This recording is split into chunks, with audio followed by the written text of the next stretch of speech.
मुजद्दिद अलफ़सानी सोते वक्त इस बात का ख्याल रखते कि कहीं पाँव उनके उस्ताद के घर की तरफ ना हो, और बैतुल खला जाते वक्त इस बात की एहतियात फरमाते थे कि जिस कलम से लिख रहे हैं उसकी स्याही हाथ पे न लगी रह जाए।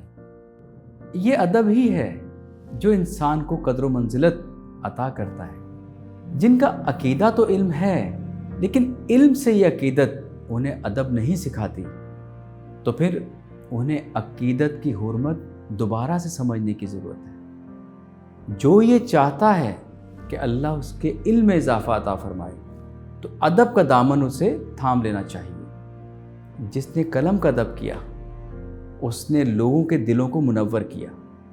जिसने कलम को बेचा वो ज़माने में रुस्वा हुआ, और जहाँ से अदब खारिज हो गया वहाँ से बरकत जाती रही।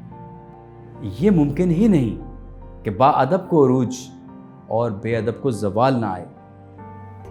अफराद नहीं, नागुज़ीर नज़रियात हुआ करते।